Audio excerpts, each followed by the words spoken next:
Assalamualaikum warahmatullahi wabarakatuh. Hello guys, kembali lagi bersama saya Bobby Harriet. Kali kita akan kembali mengomentari video dari Luis Prasetyo berjudul gara-gara kayak nama Zuma masuk Kristen, yang lain mau baku pukul. Wak. Kita akan langsung foto videonya, besok kali kita komentari guys. 5 kali minimal dalam sehari semalam mereka dibaptis.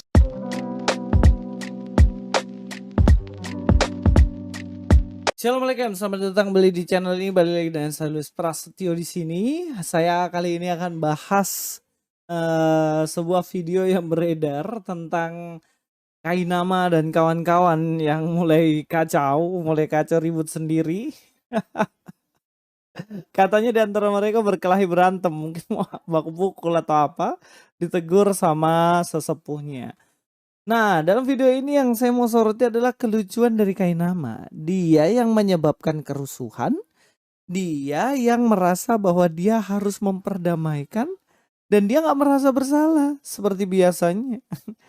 Nah, sekarang saya mau kasih tunjuk sebuah video dari Zuma. Kita tahu karakter Zuma dalam berbicara, menggebu-gebu, semangat, ras, woi. Tapi ya cuman ngomongnya doang, isinya nggak ada. Karena apa? Dia ngomongnya seakan-akan seperti ustadz profesional. Ngomongnya seakan-akan dia paling pinter gitu. Tapi ternyata isinya salah juga. Karena kan gini ya teman-teman ya. Memang mereka itu kan dalam berdebat itu kan ngototnya nomor satu. Tapi sebenarnya kebenarannya nggak pusing gitu. Terutama dia mengatakan bahwa wudhu itu sama dengan baptis. Yang konyol lagi dia bilang-bilang itu. Dia mengatakan bahwa kami dibaptis 5 kali sehari. Kayak ini model-model orang kayak gini nih. Gak ngerti sebenarnya konsep baptisan itu apa. Sebelum kita bahas kebaptisan, kita cek dulu videonya ya. Bentar, potong dulu ya. Gini ya. Kita kalau memahami suatu kata, misalnya baptis, itu ada dua persepsi dari misalnya apapun itu kata kitab ya. Dari persepsi Louis itu dia pakai persepsi namanya dogma. Dogma itu sudah dikonsep oleh para pendahulunya, yaitu Bapak Gereja. Dogma adalah sesuatu yang kaku, nggak bisa diutak-atik, itu dogma. Jadi yang sudah ditafsir itu adalah dogma oleh Bapak Gereja. Kita beda. Kita nafsir itu berdasarkan dengan logika, akal sehat, dan pemahaman bahasa yang benar. Makanya kita itu di atas dogma. Kalau dogma itu sesuai dengan logika dan masuk akal, sesuai dengan pemahaman bahasa yang benar dan menjelaskan, berarti dogmanya benar. Jadi kita itu tidak kaku gitu, kakek Louis yang kaku gitu. Kita betul-betul jujur mereview satu ayat berdasarkan dengan logika, akal sehat, dan pemahaman bahasa yang benar. Itu poin. Jadi Anda mau lihat dari sisi mana? Dari sisi dogma atau dari sisi logika tadi? Nah, apa ya? Jadi ini hanyalah masalah sudut pandang gitu. Kalau sudut pandang dogma jelas akan banyak Anda temukan bahwa itu baptis itu adalah lebih condong pada Kristen. Karena dogma kan dipakai. Tapi kalau Anda lihat dari sisi logika dipakai sama baptis, Anda akan lihat itu condongnya lebih pada wudhu gitu. Itu sih bedanya guys. Kita cek dulu. Umat Islam 5 kali minimal dalam sehari semalam mereka dibaptis. Apa pembaptisan itu? Begitu didengarkan azan, Allahu Akbar, Allahu Akbar, teduh hati umat Islam. Istighfar umat Islam itu tunduk berserah diri mendengarkan panggilan Allah. Kemudian mereka datang berbondong-bondong membasuh wajah, membasuh tangan, membasuh kaki, menundukkan hati, menundukkan pikiran. Bukan hanya itu, menundukkan jasad untuk sujud beribadah kepada Allah. Apa yang jadi masalah? Dibaptis kami. Ya, kira-kira seperti itu videonya. Dikatakan 5 kali dibaptis. Orang baptis dulu dalam kitab Matius kan dibilang bahwa baptis itu adalah tanda bahwa seseorang itu percaya Yesus, mengikuti Yesus, maka dia dibaptis. Jadi kalau kamu dibaptis 5 kali sehari, berarti kamu ikut Yesus 5 kali sehari gitu. Gini guys, ingat Yesus cuma jalan, tujuannya Tuhannya. Dan ingat, Yesus jalan pada waktu itu. Sebelumnya ada Musa. Karena Yesus belum dilahirkan, bahkan ibunya pun belum dilahirkan. Anda ikut siapa? Orang yang belum dilahirkan, bahkan ibunya pun belum dilahirkan. Ya Anda ikut Musa. Musa dilahirkan ikut siapa? Ikut Daud. Yesus pergi ikut siapa? Ikut Muhammad. Jadi tiap pertama tuh yang kita ikuti gitu. Nah, ini semuanya tuh makanya umat Yahudi ada baptisnya. Umat Yesus ada baptisnya. Umat Islam ada baptisnya. Sama gitu. Ngerti nggak? Cuman kita sebut sebagai umat Nabi Muhammad itu sebutnya sebagai wudhu. Nama lainnya juga baptis itu. Ya, menyucikan diri, guys. Gitu kan? Nah, jadi itu ada lihat ada kesamaan rangkaian antara Yahudi, Nasrani atau kita bukan agama Nasrani ya, atau agama Yahudi, tapi umat Yahudi dan umat Nasrani, lalu umat Islam, umat Muslim. Nah, itu sama, ya. Jadi metodologinya kurang lebih sama gitu. Kalau kita lihat pakai logika ya, bukan pakai dogma. Nah, kalau dogma tentu ada kadang-kadang itu beda gitu kan. Nah, itu masalahnya juga. Udah murtad lu. Udah pindah ke Kristen kamu tiap hari. Kan tugasnya adalah baptislah mereka. Pembaptisan ini kan masuk dalam sebuah komunitas. Sama seperti Yahudi yang mana Ini pahami Luis ya. Ya, lihat konsepnya adalah masuk komunitas. Orang tahu bahwa baptis alias membasuh atau mandi atau mungkin basuh muka, basuh kaki adalah konteksnya yang utama adalah sebelum masuk komunitas adalah menyucikan diri, membersihkan diri. Ya. Itu adalah menyucikan hati dan diri, tubuh gitu. Sebelum menyucikan hati, Anda harus menyucikan tubuh dulu gitu kan. Sehingga hati Anda akan lebih bersih. Bersihkan luar dan dalam gitu, luar dalam gitu kan. Nah, jadi itu yang pertama, bukan masuk komunitasnya. Dia Luis lupa bahwa ada faktor itu. Selain masuk komunitas juga menyucikan diri. Ya, ingat. Nah, contoh, saya kasih contoh lagi ya. Atau kecuali kalau ada menyucikannya pakai air comberan, itu berarti bukan menyucikan. Berarti memang kalau Luis mengatakan bahwa itu adalah tanda masuk komunitas, kalau dia pakai air comberan saya setuju. Terus saya setuju. Karena nggak ada hubungan sama menyucikan diri. Memang cuma sebagai simbol masuk komunitas. Tapi kalau pakai air bersih, dan kita tahu baptis itu pakai air bersih, itu bukan hanya sekedar masuk komunitas, tapi juga membersihkan atau menyucikan diri, ya. Pahami gitu kan? Nah, jadi yang harus dipahami adalah apa ya, harus lihat dulu tadi yang saya katakan itu, bahwa konteksnya awalnya adalah bukan yang utama itu kan masuk komunitasnya, tapi untuk apa dilakukan yaitu untuk membersihkan dan menyucikan diri, guys. Yahudi itu memakai kata tevilah. Seseorang yang bukan Yahudi kemudian Nah gini, ada contoh ya, bisa kalau Anda mau masuk komunitas, kalau nggak ada konteks ya, yang lain saya bilang nih, nggak ada konteks menyucikan diri, mungkin Anda pakai, ada kalau mau masuk komunitas itu Anda harus bermalam di kuburan. Itu juga ada masuk lain, itu tes mental. Dia ada selain masuk komunitas juga tes mental.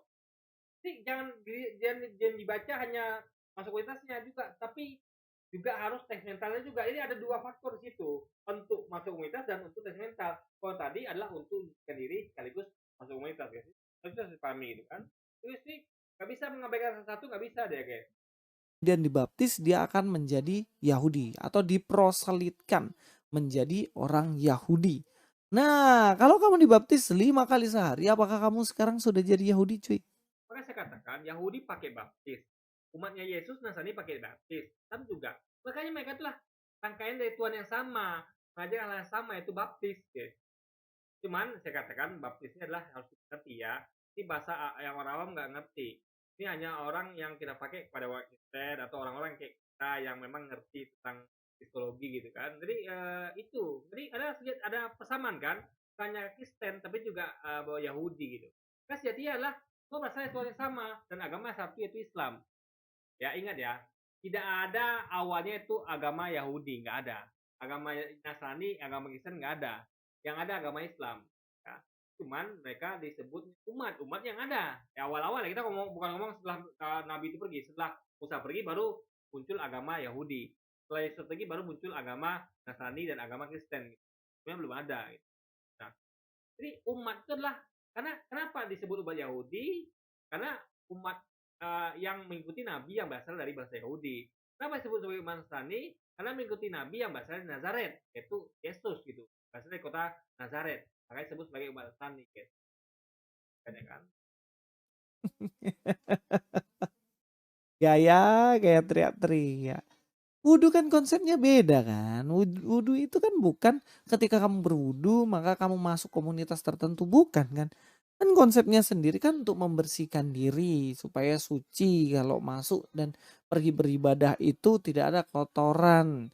Ya, makanya nyuci pakai air bersih. Emangnya pakai air comberan? Makanya harus ngerti. Itu adalah bagian dari kan jangan dilepaskan gitu kan. Yang menajiskan kan gitu. Ya beda konsepnya sama baptisan. Baptisan itu ketika kamu percaya Yesus, kamu dibaptis, kamu menjadi pengikut Yesus. Itu baptisan. Kok suka banget ya nyolong-nyolong istilah kayak gitu? Ya, kalau gitu pakai air comberan Luis ya, jangan pakai air bersih ya. Saya akan biar nggak mau dikatakan mencucikan diri. Kita saya mencucikan diri loh pakai air bersih gitu kan. Orang tahu di mana kalau mandi, basuh muka misalnya gitu untuk membersihkan diri. Gitu. Terus jangan dibuang atau dilupakan atau diabaikan gitu kan. Lalu bukan dikatakan bahwa masuk komunitas. Nggak begitu konsepnya Luis, ya kan? Gitu. Nah, sekarang kalau kita lihat, ini pun yang terjadi dengan Zuma yang teriak-teriak tak karuan itu, kemudian di counter sendiri sama konconya sendiri. Ribut deh jadinya. Entah baku pukul nggak nih. Kita lihat. Ya, jadi baptis Bang Fen, baptis dalam Hebrew itu kan tefillah. Pasti ada yang namanya mikveh kan gitu, kolam. Jadi Kristen sebelum menggunakan kata baptis itu sudah ada lebih dulu dan dipakai dengan Judaism. Judaism itu juga ada tefillah atau baptis. Nah, itu dibenamkan di kolam. Kolamnya namanya mikveh gitu loh. Dan itu ada doanya. Nah, sekarang mau disamain dengan wudhu. Kenapa kok saya bilang disamain? Karena saya melihat ada satu video, loh ini kok jadi sama ya? Nah, dalam video itu bunyinya begini nih, dalam konteks debat loh ya itu ya. Nah, videonya bunyinya begini. Umat Islam satu hari 5 kali dibaptis. Lah, macam mana? Kan gitu. Nggak ada datanya gitu loh. Jadi maksud saya stop gunakan istilah-istilah sebelah ya yang nggak masuk akal guys. Kita punya istilah sendiri di Islam. Kenapa nggak pakai istilah Islam gitu loh? Kalau ngomongin baptis, ngomong sama kita yang udah pernah jadi oten, udah pernah jadi Judaism, ngomong sama kita gitu loh. Jadi jangan ngomong ke tasbih lah, balago lah segala macam. Ayo debat terbuka. Kalau masalah nasab aja ada debat terbuka, ayo. Kenapa? Kalau nggak berani debat terbuka, ayo debat di pengadilan. Nah, di situ nih dibilang jangan ambil istilah-istilah Kristen. Ini Mas sesuatu kita ngerti banget paham ya bahwa kita harus sepakat bahwa itu adalah istilah kalau kita gunakan untuk teman-teman Kristen atau untuk sama pendebat. Kalau untuk orang awam jangan gitu, ngerti nggak? Karena orang tuh nggak ngerti apa itu baptis, nanti pikirannya bahwa ini orang sedang mengajarkan Kristen. Enggak, makanya harus pada yang relevan gitu, yang paham. Sama gini, kita masuk ke kita adalah komunitas Wing Chun, tapi kita ngerti karate. Dan kita ngerti bahwa Wing Chun karate adalah namanya bela diri. Nah, saya ketika mengajar atau sedang berdebat dengan orang karateka, saya misalnya adalah orang Wing Chun, kan? Wing Chun dan Wing Chun. Saya debat dengan orang atau ngobrol dengan orang-orang karate, ya saya ngomongnya bela diri. Ketika ngomong bela diri, maksudnya adalah saya pakai karate. Karena ngomongnya beda nyambung, karena mereka nggak tahu Wing Chun. Tapi kalau saya ngomong dengan orang yang di Wing Chun, komunitas saya, ya saya ngomong pakai bahasa Wing Chun gitu. Dan dirinya Wing Chun. Ya, misalnya bahasanya adalah bertanya adalah begini gitu kan. Kalau karate kan begini misalnya. Jadi tergantung relevansinya. Karena mereka ketika orang Wing Chun kita terangkan dengan bertahannya di itu adalah begini, mereka nggak paham apa itu. Kita tahunya cuma begini misalnya gitu kan. Nah, mereka nggak paham. Atau sebaliknya, kita ngomong dengan orang karate bahwa bertahan itu adalah kita pakai gaya Wing Chun. Bertahan itu begini. Tapi nggak ngerti apa itu. Kita tahunya begini gitu kan. Nah, jadi kalau orang yang ngerti dua-duanya tahu, oh berarti ini orang sedang bicarakan tentang karate. Orang Wing Chun misalnya nih, yang tahu karate, dia bilang bertahan itu lah begini. Dia bilang, itu kan bukan Wing Chun, tapi itu karate. Tahu dia. Apa masalah? Jadi ngerti bertahan itu memang ada dua. Kalau orang Wing Chun aja nggak tahu, dia cuma tahu Wing Chun. Karate juga nggak tahu, dia tahunya cuma karate. Ya, itu maksud drama tuh begitu. Jadi kita tekan pada tempatnya gitu. Itu yang dimaksud kan. Kita kan punya istilah sendiri wudhu. Nah, inilah yang sebenarnya jadi persoalan. Sama, untuk istilah bertahan kan kita punya istilah Wing Chun, saya lupa tuh namanya, ya yang kebong tau atau apa itu. Nah, gitu guys. Jadi pokoknya lah relevansi untuk penggunaan tepat sasaran gitu. Jadi kata itu digunakan tepatnya untuk siapa lawan debat Anda gitu kan, atau ngobrol dengan siapa gitu. Itu yang maksud Zuma gitu. Ngambil istilah nggak sesuai konteks. Ini kan susah nih cuy. Bagaimana mereka menganggap bahwa baptisan sama dengan wudhu, padahal itu berbeda konsepnya. Terus nggak ngerti konsep itu lihat dari dogma atau dari mana. Dan ingat, dia menghilangkan sisi menunjukkan dirinya. Padahal orang baptis itu adalah jadi salah satunya adalah untuk menunjukkan diri. Karena siapa juga yang bilang, yang tidak bilang bahwa mandi dan apa basuh muka dan pakaian dan kaki itu bukan bagian dari menunjukkan diri. Apa bilang, kecuali Anda pakai air comberan kan? Kan tidak, Anda kan pakai air bersih. Artinya itu adalah termasuk proses menunjukkan diri gitu kan. Nah, sebenarnya ini juga yang diambil sama tua-tua mereka. Sehingga menegur Kainama, kok kamu nggak bisa didik adik-adikmu, jaga adik-adikmu, ribut dipublis lagi. Ya sebenarnya dalam perdebatan tuh wajar sih. Antara mereka memang sebenarnya harusnya berdebat. Karena kan memang nggak ada standar kan. Pengajarannya Kainama sama pengajaran Zuma itu kan beda-beda, nggak ada standar. Nah ini baru kebuka nih. Lu ngerti arti standar. Standar itu gini lah. Kita tuh nggak bisa mengatakan standar itu harus sama semua, enggak. Beda. Ya. Yang penting standar yang dipakai adalah logika. Kalau logika dipakai, standar beda pun nggak masalah, ngerti ya? Ya. Standar itu ada dua, standar berdasarkan logika, yang jadi standarnya, atau standar berdasarkan satu pemahaman, nggak begitu. Beda pemahaman boleh. Anda yang pakai standar logika itu penting. Cuma pemahaman sama, tapi nggak pakai logika percuma. Di sana tuh harus logis dulu. Karena logis, udah pandangan nggak masalah. Contoh gini ya, misal gini. Ada 2 orang petinju yang belum diketahui hasil akhirnya. Hasil pada ronde ke-7, petinju ini yang satu berhasil menumbangkan petinju lainnya, tapi wasit itu belum menghitung sampai 10, baru mulai hitung. Anda nggak tahu nih bagaimana ke depannya. Lalu Anda katakan bahwa yang satu mengatakan bahwa yang menang adalah petinju yang berhasil menumbangkan lawan penjatuh itu. Padahal belum tahu hasil akhirnya. Nah, itu sudut pandang dia gitu kan. Nah, yang lain mengatakan tidak. Di ronde 1/7 yang tumbang itu berhasil memasukkan poin lebih banyak. Dia akan menang angka. Kalau yang tadi bilang dia akan menang KO, yang berhasil menumbangkan itu, yang satu lagi bilang bahwa yang ditumbang itu, yang jatuh itu tadi memukul lebih banyak. Artinya dia akan menang angka. Nah, ini dan pakai standar logika, ingat ya, standar logika, dulunya benar. Meskipun beda pemahaman. Nah, itu nggak masalah. Yang masalah adalah orang yang pakai standar yang sama tapi nggak logis. Dia bilang bahwa yang menang adalah wasit. Kenapa? Wasit kan tidak tumbang, dan wasit tidak pernah kena pukulan. Ini nggak logis. Jadi standar, ingat ya, standar itulah logis, logika, baru beda pemahaman nggak masalah. Penting standar itu ada logis. Jadi standar itu jangan berdasarkan pada sama semua, nggak gitu.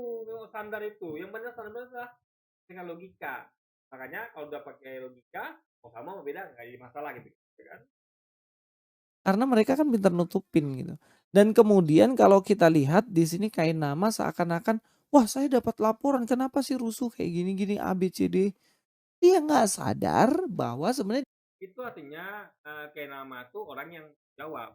Sebagai seorang senior, dia berusaha untuk menjaga agar juniornya tidak berantem. Itu jangan sampai ribut gitu. Boleh beribut dalam berdebat, tapi jangan sampai berlebihan. Itu berarti dia adalah orang yang tanggung jawab. Kita bersyukur gitu kan.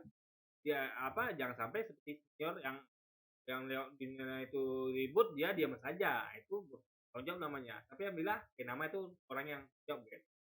dialah yang bikin rusuh. Kita dengar dulu videonya. Oh iya. Oh, lagi naik lah. Iya. Lagi ini. Lagi ada yang 1.200 yang nonton. 1.200 yang nonton. Iya, beta bukan tanya 1.200 kawan. Apa itu? Apa itu? Iya, jadi ini kan beta kan hari ini habis subuh sampai tadi jam 1:30 kan ada acara dukung Palestina di Bekasi. Iya. Ini Afwan, beta cuma mau tanya aja. Apa itu? Beta cuma mau tanya. Ini para orang tua kita tersayang, ini para mu'alim, para sepuh. Iya. Itu cuma pesan begini. Saya juga nggak ngerti ini apa nih pesan. Orang marah saya dimarahin dimarahi ini karena apa? Karena saya sepertinya tidak bisa jaga saya punya adik-adik ini di media sosial. Saya bilang kenapa? Katanya tadi malam ada orang nonton YouTube, ini para sepuh nonton YouTube. Lalu ada masalah katanya tentang apalah, baptis ke apa? Oh, baptis dan wudhu. Sering baku ambil begitu toh? Iya. Jadi kita kaget apa enggak? Saya bilang. Iya. Enggak, coba kayak nama urus kopung adik-adik. Saya bilang saya urus. Saya sayang semua adik-adik saya. Iya. Nah makanya itu saya telepon Bung Andi, karena saya sudah telepon Goldondi, saya telepon Nandar, saya telepon Aryaso, saya telepon Aditya, saya telepon. Iya. Siapa lagi tadi? Saya telepon semua. Maka itu saya mau cari klarifikasi. Begini maksudnya. Kalau adik sama kakak atau saudara itu baku ambil, baku pukul, baku marah, wajar itu. Wajar. Di dalam Islam itu kita semua bersaudara, ukhuwah. Mau saling marah wajar, itu hal wajar. Tapi jangan sampai dipublish. Itu yang keberatan para tuan guru, para mu'alim di Islamic Center Bekasi. Begitu. Mu'alim berdebat antar Islam boleh, karena para kita punya mufasir, kita punya orang-orang tua terdahulu itu juga dalam masalah Ini nggak apa-apa dipublish kan cuma? Enggak apa-apa. bagus. Itu saling sayang, itu saling perhatian.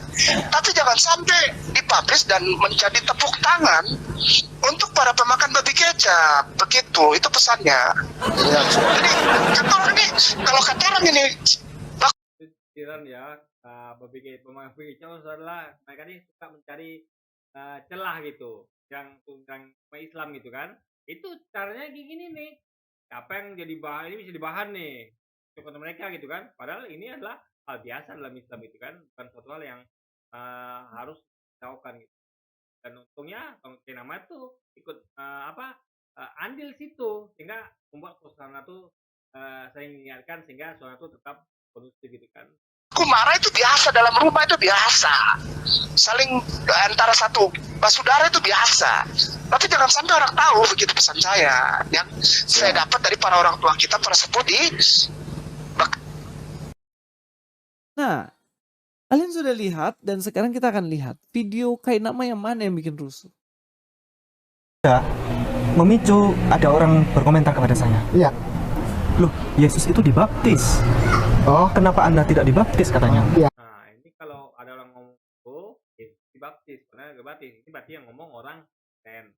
Nah, untuk itu makanya wajar Ipung ini dan Kenama tuh ngomongnya pakai istilah baptis karena kepada audiens orang Kristen. Jadi guys, itulah ini Kenama sedang mengajarkan, Ipung lagi mengajarkan bahwa untuk inilah cara yang tepat, harus sesuai konteks. Siapa kita ngomong gitu kan, relevan apa tidak gitu. Jangan ngomong baptis pada orang iman Islam yang nggak ngerti tentang apa itu baptis kan. Saya jawab, Ustaz. Iya. Loh, saya ini dibaptis setiap hari, minimal 5 kali sehari. Iya. Minimal 5 kali sehari. Iya. Itu baptis yang rutin, Ustaz. Iya, betul. Belum lagi baptis yang sunnah. Iya, betul. Bersama dua para tuan guru, Iya. kami persilakan. Syukran kasiran. Bismillahirrahmanirrahim. Pemirsa Sofia dimanapun Anda berada, serta muslimin wal muslimah rahimahullah, dan saudaraku, para pemirsa mungkin yang dari saudaraku tersayang Kristen dan Katolik. Begini, banyak sekali memang ketika berhadapan dengan saudara Kristen, mereka bilang, kamu ikutin semua. Tidak, bohong. Kenapa? Kamu tidak dibaptis. Karena yang utamanya itu dibaptis. Begini, Ustaz boleh minta tolong internet? Boleh. Google kosong.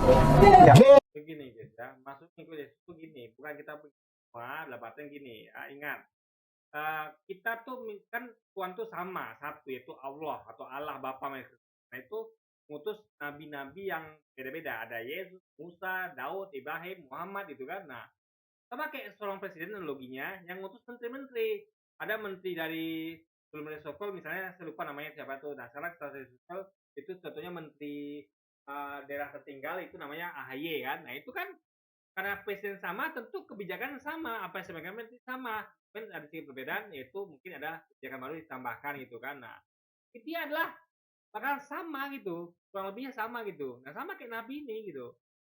Jadi persamaan tuh dilihat karena Tuhannya sama, itu logika gitu guys. Jadi harus dipahami itu kan. Harus Strong Concordance G971. Strong Info, klik ya. Strong Definition, ya. Itu di bahasa Indonesia kan juga. Oh ya, saya copy paste Iya. ya. Baptizo dari turunan G911 Iya. untuk membenamkan, menenggelamkan, Iya. untuk membuat ini well made, Iya. yaitu benar-benar basah Hanya digunakan ya dalam perjanjian baru untuk upacara wudhu, terutama secara teknis tata cara baptisan Kristen, baptis basuh. Memang artinya adalah wudhu guys, mau bilang apa lagi gitu kan. Nah, ini adalah sumber Kristen sendiri gitu. Ini adalah memang kalau pakai logika sama, karena dogma Anda tuh yang, karena dogma tuh harusnya baptis tuh jangan sama yang Islam mah. Nah, akan eco dia gitu. Ini adalah makanya saya katakan logika tuh dan pembahasan tuh di atas dogma. Makanya ada bisa apa akan paham nanti ya gitu kan. Kalau dogma ke depan kan harus jangan paham guys. Karena kan sesuatu yang bertentangan dogma Anda gitu kan. Padahal dogma itu harusnya ikut logika gitu harusnya kan. ya. Jadi yang namanya baptiso itu dipakai ketika ada orang Kristen bilang di Islam, dipercik, itu hanya pada perjanjian baru. Arti sesungguhnya adalah wudhu. Ternyata memang penyebabnya adalah kayak nama. Kayak nama lah emang. Jadi kayak nama ini sedang menerangkan kepada orang-orang yang pemisalnya itu yang memang orang-orang yang ingin belajar psikologi gitu. Kan pada zaman abal gitu ya, itu dipahami ya. Jadi kita harus lihat ini jemaat disampaikan kepada siapa nih ini topik gitu kan atau pembahasan. Menyebarkan isu bahwa wudhu itu sama dengan baptis. Tapi kayak dia yang nggak ngerasa bersalah kan.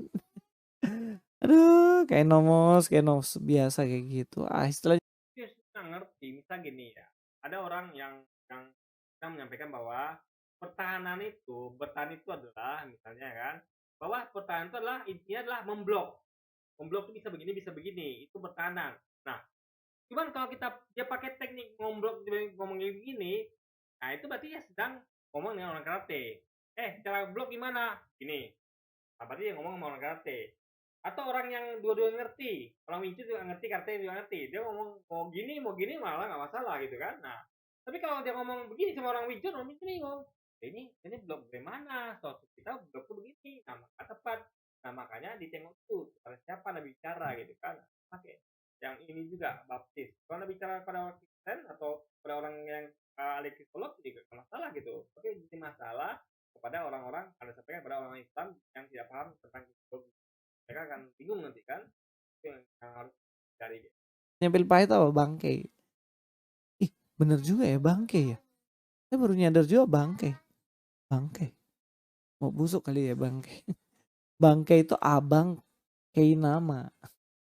Nah, dari sini kita bisa melihat kan bahwa cocokmologi pasti akan ketemu masalah. Itu dia bilang, psikologi itu adalah metodologi yang saya sampaikan. Psikologi itu adalah salah satu metode ilmiah. Ingat, tanpa psikologi Anda tidak akan menemukan kebenaran. Contoh, ada orang misalnya meneliti tentang bagaimana supaya tumbuhan ini tumbuh-subur. Dicocok-cocokkan tuh. Apakah dengan menggunakan temperatur segini, kasih berbagai macam temperatur, lalu berbagai macam ukuran pupuk, banyak pupuk, sedikitnya pupuk, lalu jenis pupuk, apalagi waktu penanaman dan segala macam. Lalu cocokkan mana yang paling tinggi hasil pertumbuhannya. Jadi rumuskan, itu riset namanya. Pakai metode cocokkan. Atau bahkan cocokkan gini ya, ternyata cocok gini. Ternyata dikasih pupuk sekilo maupun 2 kilo sama saja pertumbuhannya. Artinya kalau sama-sama cocok, diambillah cocokkan yang masuk akal, yaitu hemat biaya, efisiensi, gunakanlah hasil yang 1 kilo. Kenapa? Sama saja, kilo 2 kilo sama-sama pertumbuhan segitu, tingginya segitu hasilnya kan. Nah makanya digunakan itu saja pada mubazir gitu kan. Nah itu hasil dari pencocokan. Makanya jangan remehkan ilmu teknologi gitu. Anda tidak akan bisa. Coba ada main kira, tanam inilah, asal aja mau pupuk berapa kilo, mau kapan tanam terserah. Itu bukan riset namanya, itu main-main gitu kan, keuntungan guys. Nah, makanya itu membutuhkan cocokmologi. Jadi saya ngerti itu, dia meremehkan selalu cocokmologi gitu loh. Ada riset dimanapun itu membutuhkan metode namanya cocokmologi gitu kan. Jadi Anda belum sebut riset namanya kalau Anda belum menggunakan metodologi gitu. Nama beberapa kali cocokmologi dalam Alkitab. Sebenarnya nih dia ini siapa ini? Alvaris atau siapa? Dia ini kan kalau nggak salah yang dulu ngaku Yahudi ya. Nah, di dalam ajarannya Kainama dan kawan-kawan, Kidung Agung itu kan berbicara tentang nabinya mereka. Nah kalau kamu Yahudi kok kamu terima itu? Yahudi macam apa dirimu ini? Makanya saya katakan jadi gini ya, agama itu ya seterangkan seperti agama itu hanya satu yaitu Islam. Tidak ada agama Yahudi di awal ya, saya ngomong di awal waktu Yesus dan Musa Daud diutus itu belum ada. Jadi agama itu Islam. Jadi mereka disebut sebagai umat Nasrani dan umat Yahudi. Gak ada agama Yahudi, agama Nasrani, apalagi Kristen belum ada. Baru setelah Yesus pergi, Musa pergi, baru ada agama Yahudi, agama Kristen, agama Nasrani. Belum ada. Jadi kenapa mereka disebut sebagai umat Yahudi? Karena mereka mengikuti nabi yang berasal dari bahasa Yahudi. Kenapa mereka disebut sebagai umat Nasrani? Karena mereka mengikuti nabi yang berasal dari Nazaret. Karena Nasrani, yaitu Yesus. Nah, Kristen tidak relevan gitu, ya kan? Karena itu apa ya, tidak diketahui Yesus itu. Yesus ketika mereka ini pertama kali disebut sebagai Kristen di Antioquia. Yesus sudah pergi itu. Yesus tahunya cuma umat Nasrani gitu kan, karena dia adalah nabi yang berasal dari Nazaret. Oh iya, Zuma dan kawan kan kayaknya benci banget Yahudi ya. Tapi di wudhu jangan masuk Yahudi 5 kali sehari. Kira-kira dukung Palestina atau dukung Yahudi ya? Dibaptis 5 kali sehari. Ya namanya juga cocokmologi. Luis Fras di sini. Apa hubungannya antara bela Palestina atau dukung Yahudi gitu kan?